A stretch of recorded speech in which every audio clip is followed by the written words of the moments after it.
History's most famous recluses are fascinating people who chose to live away from the public eye for various reasons.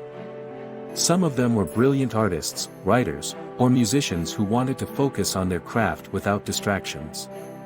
Others were troubled by mental illness, trauma, or fame and sought refuge in solitude.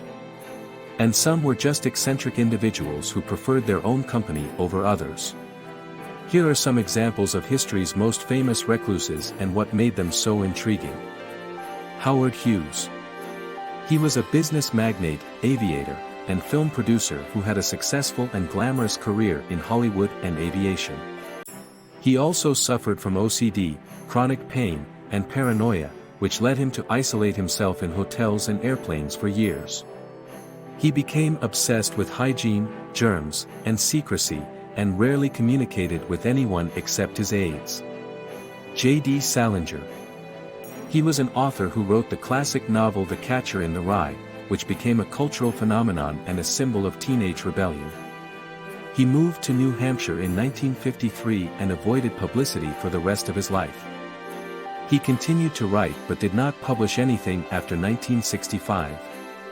He was known to be very private and protective of his work and personal life. Syd Barrett.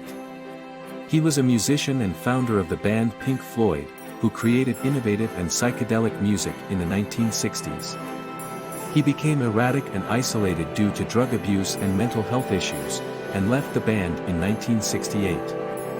He lived with his mother for most of his later years, rarely seen or heard by anyone. He devoted himself to painting and gardening until his death in 2006. Emily Dickinson. She was a poet who wrote hundreds of poems that explored themes of death, love, nature, and faith. She lived most of her life in her family home in Massachusetts, where she had few visitors and corresponded mainly through letters. She was very shy and secretive about her poetry, and only a few of her poems were published during her lifetime. Greta Garbo. She was a Swedish-American actress who was one of the most popular and glamorous stars of Hollywood in the 1920s and 1930s.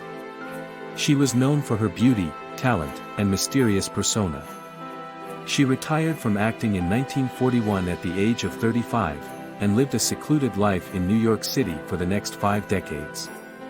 She avoided interviews, fans, and photographers, and once famously said, "I want to be alone."